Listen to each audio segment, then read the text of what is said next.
from a friend of mine who said that Captain Traore would never have accepted that. Is that true? Listen, I don't travel much anymore, as you mentioned. And I went to Russia twice for very specific purposes. It may be that I turn to other partners for very specific objectives.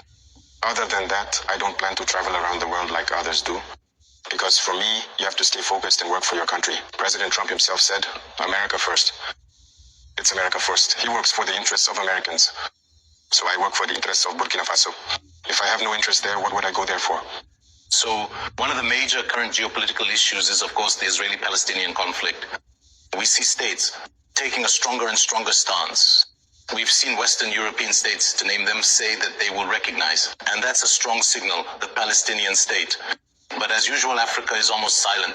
It is in a wait-and-see position. From Burkina, can you give a position that helps us understand a bit about what Africa thinks regarding what is happening today in the Gaza Strip? I can't give you a position that shows what Africa thinks. Certain matters. For certain African leaders? Because many African leaders have a different way of seeing things. That's Africa's misfortune, if I may say so. We are not united. We don't see things the same way. Some are afraid, some are hesitant, some are there for the interests of other people. Listen, the West brought in people who grew up there, did everything there, and then made them heads of state in Africa. So they're the ones who control all of that, and so Africa can't have an opinion. But I know that deep down in each and every one of us, no one would want to see what's happening over there happen in their own country. But unfortunately, on the African continent, there's a similar situation in Congo. What are we even doing for Congo? The Democratic Republic of Congo. How many millions of deaths has it been, and for how long? We ourselves are at war. Have you seen any African countries even speak up for Burkina in the past 10 years? It's rare. So Africans have this problem. While when someone in Europe sees they have a problem, everyone is united, people manage to quickly find solutions. It's the same in the United States. But Africa has this problem. You see, we've been fighting for 10 years. You haven't heard anyone raise Burkina's voice at the level of international institutions, nor Mali's, nor Niger's. Our people are dying, and it's not their problem. Congo is dying, and it's not our problem. Last time I tried in one of my speeches to speak out. How many millions of deaths has it been? Look at Sudan, see how they're tearing each other apart. There are so many conflicts on our... We're already struggling, and we can't even make our own voices heard. So how are we going to speak up for others? So we Africans need to come together. Can Burkina recognize a Palestinian state? Is Burkina ready to recognize the Palestinian state? Why not? It's a state. It's a state. Why wouldn't we recognize a Palestinian state? No, What's happening is very serious. I think the Palestinian state exists and must exist. Otherwise, this war will never end. Where we're headed, it will never end. While you think it's going to end, it starts up again even stronger. We're going to keep going like this. But I also think that the countries around there bear a lot of responsibility.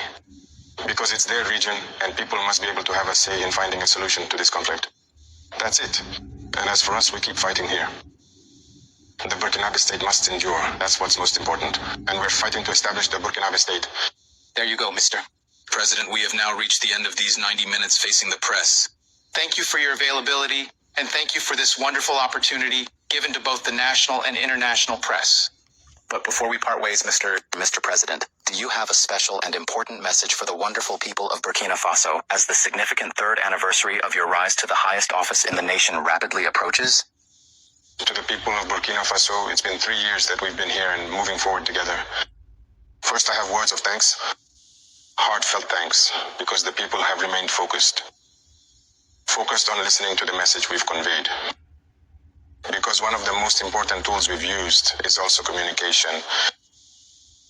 And because we have understood the NPR, they have always used communication to destroy Africa.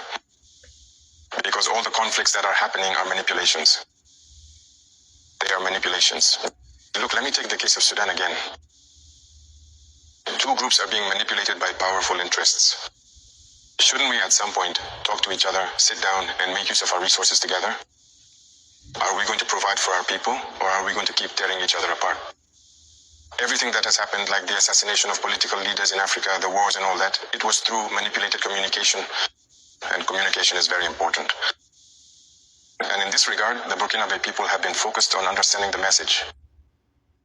And we will continue to communicate to help them understand what we are doing and where we are heading.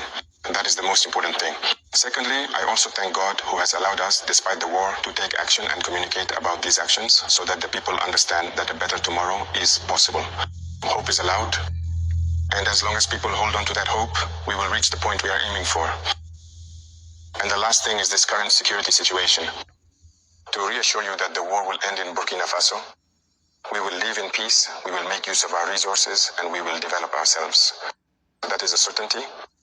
The dream we have for Burkina Faso, we will achieve it. We will continue to reclaim the last major strongholds of terrorism, just as we did in 2025 with that large valley, which was a major reservoir. An economic stronghold for the terrorists that we have taken back.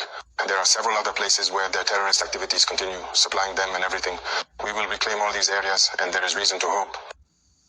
So good luck to everyone. Stay focused, stay resilient, and we will keep talking to each other.